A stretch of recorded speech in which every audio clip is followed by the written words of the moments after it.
नानक जी जन जन का मन टटोलने और हिंदू समाज की सीधी सादी जनता को संबल प्रदान करने निकले। तब उनके साथ कुछ शिष्य थे जिनके हाथ में थी पोथी और कलम। इस अद्भुत पैदल यात्रा के समय जो भी नानक ने बोला उसे उनके शिष्यों ने सहेज लिया। साथ ही यात्रा के समय मिले 15 संतों के विचारों को भी लिखा।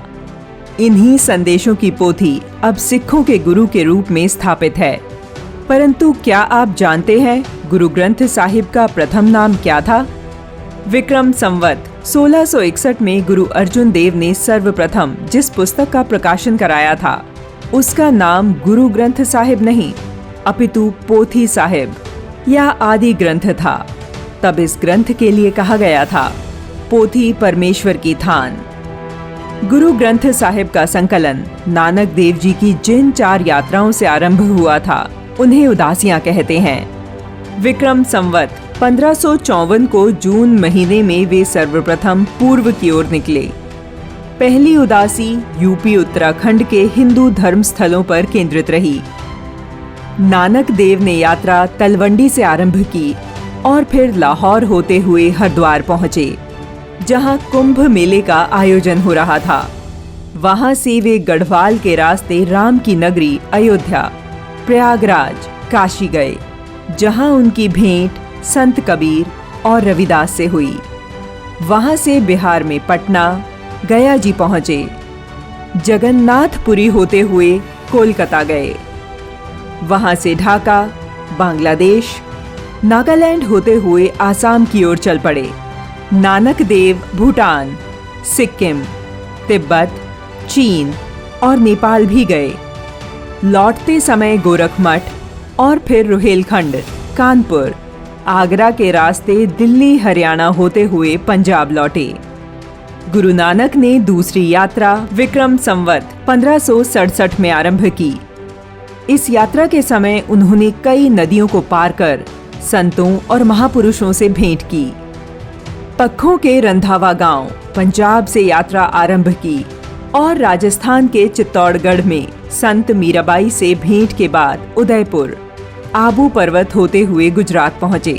श्री कृष्ण नगरी द्वारका होते हुए सोमनाथ मंदिर पहुंचे। फिर नासिक से कर्नाटक के रास्ते गोवा पहुंचे। वहां से त्रिवेंद्रम, कन्याकुमारी के रास्ते श्रीलंका पहुंचे। नानक देव लगभग 14 महीने श्रीलंका में रुके। रामेश्वरम होते हुए Indonesia, Singapore, Malaysia, Tamil Nadu, Andhra Pradesh, Karnataka, Maharashtra और मध्य प्रदेश के रास्ते राजस्थान, हरियाणा होते हुए पंजाब लौटे। कुछ महीनों के बाद नानक देव तीसरी यात्रा पर निकल पड़े जो विक्रम संवत 1573 से 1575 तक चली। पंजाब से हिमाचल के कुल्लू, मणिकरण होते हुए कीरतपुर, पंजाब पहुंचे। वहां से फिर नालागढ़, हिमाचल, माहिसर होते हुए तिब्बत पहुंचे जहां से वे कश्मीर के लेह लद्दाख, अमरनाथ होते हुए पंजाब के पंजा साहिब, रावलपिंडी पहुंचे। नानक जम्मू में कटरा होते हुए पंजाब लौट आए। यह यात्रा नानक को बहन नानकी के देहांत के चलते जल्द समाप्त करनी पड़ी। बहन नानकी को अंतिम विदाई देने के कुछ दिन बाद नानक देव फिर यात्रा पर निकले। सामाजिक सौहार्द के उद्देश्य से आरंभ की गई चौथी उदासी विक्रम संवत 1575 से 1579 तक चली।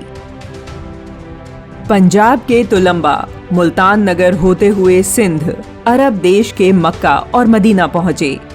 वहां से मिस्र गए, फिर इजराइल, तुर्की, ईरान, तुर्कमानिस्तान, उज़्बेकिस्तान, अफगानिस्तान होते हुए पेशावर पहुंचे जहां से पंजाब के एमनाबाद, तलवंडी होते हुए पक्खों के रंधावा गांव लौट आए।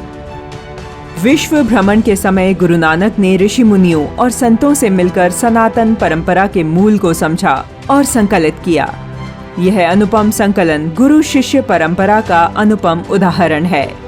जिस प्रकार सनातन परंपरा व्यक्ति प्रधान नहीं तत्व प्रधान है, उसी सनातन परंपरा का निर्वहन करते हुए सिख के दशम गुरु गोविंद सिंह श्री गुरु ग्रंथ साहिब को प्रकाश में लाए, जो आज सिख गुरु रूप में पूज्य है।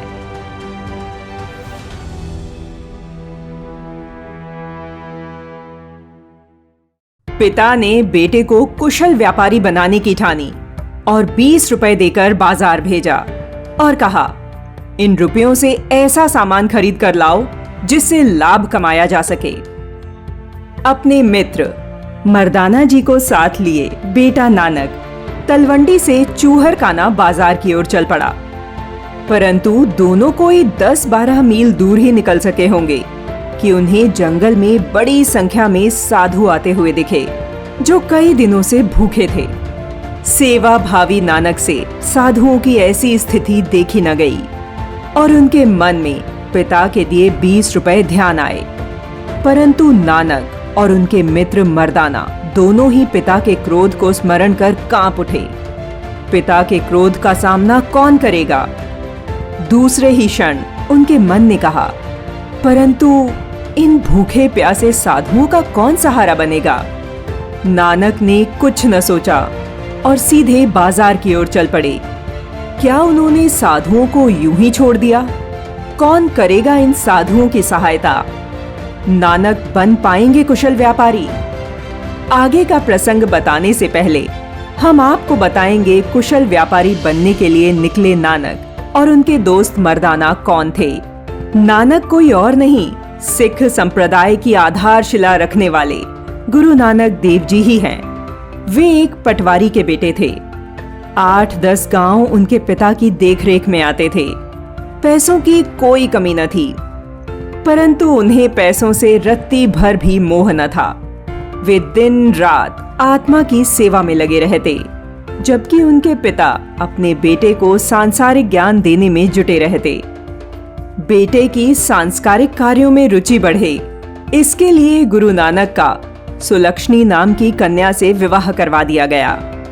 विवाह के बाद उनके पिता ने नानक को कृषि कार्य में हाथ बटाने को कहा, जिस पर नानक जी ने कहा, मैं सच्ची खेतीबाड़ी ही करूंगा, जिसमें मन रूपी हलवाहा, शुभ कर्म रूपी कृषि और शरीर रूपी खेत है, जिसे श्रम के पानी से सींचा जाना चाहिए, जबकि नाम रूपी बीज और संतोष रूपी भाग्य शामिल होना चाहिए। नम्रता को रक्षक बाड़ बनाकर भावपूर्ण कार्य करने से जो बीज जमेगा, उससे ही घर बार संपन्न होगा। नानक की बात सुनकर पिता समझ गए कि वे खेती बाड़ी में ध्यान नहीं लगाएंगे, परंतु पिता कालू मेहता भी हार कहां मानने वाले थे। अब की बार उन्होंने नानक को व्यापार कराने की ठानी और इसीलिए उन्हें उनके मित्र मर्दाना जी के साथ बाजार भेजा गया। परंतु बाजार के रास्ते में ही भूखे प्यासे साधुओं को देखा तो दोनों भावुक हो गए। पिता के क्रोध की चिंता छोड़कर नानक ने एक दुकान से राशन जैसे आटा, दाल, चावल, घी और कुछ मिष्ठान खरीद लिए। राशन लेकर नानक जंगल में उसी स्थान पर पहुंचे जहां साधुओं की टोली जमा थी। नानक ने हाथ जोड़कर साधुओं से सभी वस्तुएं स्वीकार करने का आग्रह किया। साधु नानक के इस प्रेम को अस्वीकार न कर सके और उनके लाए भोजन से भूख मिटाई। नानक साधुओं से भेंट के बाद अपने गांव लौट पड़े। जैसे ही घर पहुंचे, उनके हाथ खाली देखकर पिता क्रोध से तमतमा उठे। पिता की फटकार सुनने के बाद नानक ने जो कहा वो अमर हो गया। उन्होंने कहा, पिताजी, आपने कहा था 20 रुपयों से ऐसी वस्तु खरीद कर लाना जिससे लाभ कमाया जा सके। हमने ठीक ऐसा ही काम किया। 20 रुपए में जो भोजन और कपड़े खरीद कर हमने उन साधुओं को दिए, उससे हमें कई गुना लाभ संतोष के रूप में प्राप्त हुआ है। मानव और आत्म सेवा की ये लगन आज प्रत्येक गुरुद्वारे में लंगर के रूप में देखने को मिलती है। यहाँ प्रत्येक दिन असंख्य पुण्य की कमाई होती है, जिसे विश्व की कोई भी मुद्रा टक्कर नहीं दे सकती।